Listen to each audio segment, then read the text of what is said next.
మిత్రులందరికీ నమస్కారం. డిఎస్సికి సంబంధించి ఒక న్యూస్ అయితే సర్క్యులేట్ అవుతుంది కదా, దీనికి సంబంధించి కంప్లీట్గా మాట్లాడదాం. ఎన్టీవీలో స్క్రోలింగ్ చేశారు. ఏమని వేశారంటే 6100 టీచర్ పోస్టుల భర్తీకి సంబంధించి విధి విధానాల కసరత్తు రేపు నోటిఫికేషన్కి అవకాశం అని చెప్పేసి వేయడం జరిగింది. దాన్ని సోర్స్గా తీసుకుని రేపే డిఎస్సి నోటిఫికేషన్ ఏంటి క్వశ్చన్ మార్క్ చూడండి. ఇక్కడ ఆంధ్రప్రదేశ్లో 6100 టీచర్ పోస్టులకి ప్రభుత్వం రేపు డిఎస్సి నోటిఫికేషన్ విడుదల చేయనున్నట్లు తెలుస్తుందంటూ మనకి ఇన్ఫర్మేషన్ అయితే ఉంది. ఇక్కడ టీచర్ ఎలిజిబిలిటీ టెస్ట్, టెట్ అంటే ఏమిటి, డిఎస్సి అంటే ఏమిటి, వీటి రెండింటికి న్యూస్ ఛానల్కి ప్రస్తుతం తేడా తెలియని పరిస్థితి. ఇవాళ విద్యాశాఖ అధికారులతో మంత్రి బొత్స సత్యనారాయణ సమావేశమయ్యారు. నోటిఫికేషన్ విధి విధానాలు, పరీక్ష నిర్వహణపై చర్చించారు. కాగా ఇటీవల డిఎస్సితో పాటు టీచర్ ఎలిజిబిలిటీ టెస్ట్, టెట్ నిర్వహణకు కేబినెట్ ఆమోదం తెలిపిన విషయం తెలిసిందంటూ కూడా మనకి ఇన్ఫర్మేషన్లో ఉంది. ఇందువల్ల అభ్యర్థులందరూ కూడా గమనించవలసిన విషయం ఏందయ్యా అంటే, ముందు టీచర్ ఎలిజిబిలిటీ టెస్ట్, టెట్కి సంబంధించి నోటిఫికేషన్ ఇవ్వాలి. టెట్కి సంబంధించి సిలబస్ పీడిఎఫ్కి సంబంధించి కానివ్వండి, టెట్కి సంబంధించి కంప్లీట్గా నోటిఫికేషన్ రావాల్సి ఉంటుంది. తర్వాత మనకి డిఎస్సికి సంబంధించి పోస్టుల భర్తీకి సంబంధించి నోటిఫికేషన్ రావాల్సి ఉంటుంది. జస్ట్ ఏదో సమావేశాలు జరిగితే అదిగో నోటిఫికేషన్, ఇదిగో వచ్చేస్తుంది, ఇది కాదు.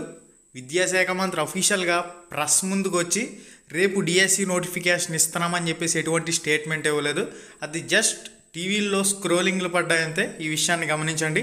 మనకి ముందు టెట్కి సంబంధించి నోటిఫికేషన్ రావాల్సి ఉంటుంది, ఆ తర్వాత డిఎస్సికి సంబంధించి నోటిఫికేషన్ రావాల్సి ఉంటుంది. టుమారో మన ఛానల్లో ఆల్ న్యూస్ పేపర్స్ వీడియో అయితే రావడం జరుగుతుంది కాబట్టి వెయిట్ చేయండి. న్యూస్ పేపర్లో ఏం పబ్లిష్ చేస్తారనేది చూద్దాం. ఎస్జిటి సెకండరీ గ్రేడ్ టీచర్కి సంబంధించి పోస్టులు లేని డిఎస్సి మాకెందుకంటూ అభ్యర్థులు గగ్గోలు పెడుతూ ఉంటే, పోస్టుల సంఖ్యకు సంబంధించి అభ్యర్థులు స్పష్టమైన నిరసన తెలియచేస్తూ ఉంటే కనీసం రెస్పాండ్ కాకుండా ఇంకా ఒక స్పష్టమైన క్లారిటీ లేని ప్రకటనలు అదిగో ఇదిగో వచ్చేస్తుందంటూ డిఎస్సికి సంబంధించి, టెట్కి సంబంధించి ఒక స్పష్టమైన విశ్వసనీయమైన సమాచారం అనేది ప్రెస్ ముందుకు వచ్చి విద్యాశాఖ మంత్రి వెల్లడించలేని పరిస్థితి. పోస్టుల సంఖ్య పెంచాలి.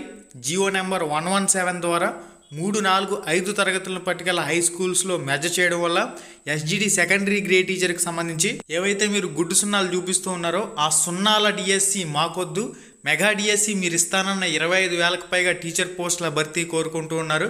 ఎస్జిటి సెకండరీ గ్రేడ్ టీచర్కి సంబంధించి 16,000కు పైగా పోస్టుల ఖాళీలు అయితే ఉంటాయి. జియో నెంబర్ 117 రద్దు చేస్తే దాన్ని పరిగణలోకి తీసుకుని పోస్టుల భర్తీని అయితే చేయాలి. ఇచ్చిన హామీ ప్రకారం మెగా డిఎస్సి నోటిఫికేషన్ ఇస్తే స్కూల్ అసిస్టెంట్ అభ్యర్థులకు కూడా మంచి సంఖ్యలోనే పోస్టులు వస్తాయి. ఇది గైస్ దీనికి సంబంధించిన సమాచారం. మన Ram Ramesh productions Telegram group link డిస్క్రిప్షన్లో ఉంది. ప్రతి ఒక్కరు కూడా జాయిన్ అవ్వండి. మళ్ళీ వీడియోలో మళ్ళీ కలుసుకుందాం. శుభం, ధన్యవాదాలు.